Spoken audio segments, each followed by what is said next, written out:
What is reality? What best explains reality?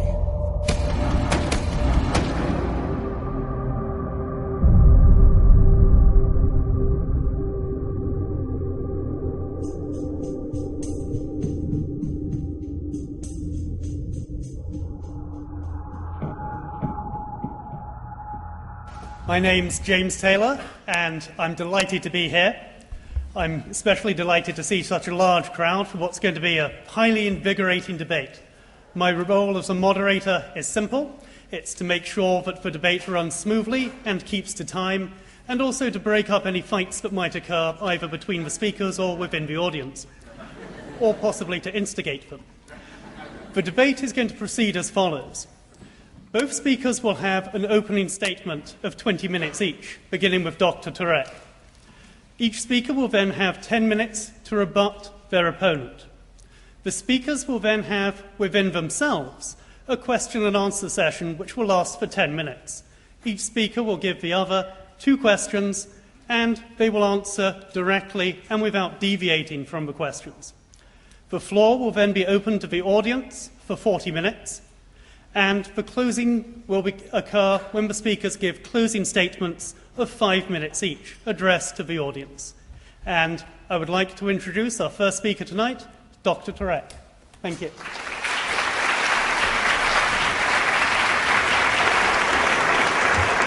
Thank you. Christopher and I debated a number of months ago at Virginia Commonwealth University. How many attended that debate or were somewhere else at the time? Just want to see if you're all listening. You're going to have to listen a lot over the next couple hours because I am going to try and summarize the first 200 pages of this book in the next 20 minutes, and that will require me to speak at about 20 pages a minute, but I can probably do it because I'm originally from New Jersey. I grew up in Neptune. Anyone here from the shore? Hey, forget about it. Unbelievable. Anyway, I'm going to go as fast as I possibly can. I speak at 150 words a minute with gusts to 350, so I'm going to move really quickly. If you can't keep up, no problem. The book is available, and I want to point out that all the proceeds from the sale of the book will go to feed needy children. Mine. All right? Just so you know, I got 3 kids. 2 of them are in college, so I need some help. Now, I'd like to thank, of course, Kendall Ackerman of the Protestant Bible Fellowship, and Kendall's around here. He is right down here. I'd also like to thank Michael Tracy of the Secular Student Association. Where are you, Michael? Right down here. And, of course, the College of New Jersey, and especially Christopher. Christopher is on the road a lot, so I appreciate the opportunity to get together again and discuss this incredibly important issue. Now, the debate tonight is this. What best explains reality, atheism or theism? Now, we're both trying to explain the world around us, so we both have the burden of proof to try and say why our worldview is the correct worldview. I have to show why reality is best explained by theism, and Christopher has to show why reality is best explained by atheism. Now, I think we ought to follow the evidence where it leads, wherever that is, and I think the evidence leads us to a spaceless, timeless, immaterial, powerful, moral, personal, intelligent creator. But I want to give you some evidence for that. And in fact, I'm going to rely on the law of causality to do it. And the evidence I'm going to go through is basically 6 arguments, and I've come up with an acronym to help us remember this evidence. I know it's kind of hokey, but it'll keep me on track and keep you on track. The acronym is COSMOS. COSMOS, C-O-S-M-O-S, the Greek word for world or universe.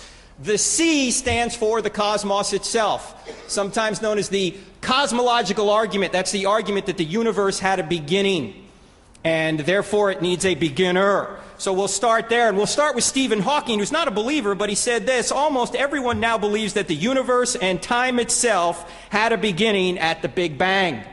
Alexander Vilenkin, who is a Russian cosmologist who worked with Alan Guth at MIT on inflationary theory, put it this way. He called it proof. He said, with the proof now in place, cosmologists can no longer hide behind the possibility of a past eternal universe. There is now no escape. They have to face the problem of a cosmic beginning. And why would he say problem? Because some physicists don't like where the evidence is leading. Now, Christopher even admits that the Big Bang is the accepted theory of the origin of the universe. On his book, or in his book, page 65, this is what he says. Now, what is this evidence that the universe had a beginning? Again, I'll give you one more acronym, and this is it. This is the acronym inside a C. It's SURGE, S-U-R-G-E. And this is all in Chapter 3 of I Don't Have Enough Faith to Be an Atheist. And I'm just going to go over it very quickly. And let me stop right here and say one thing.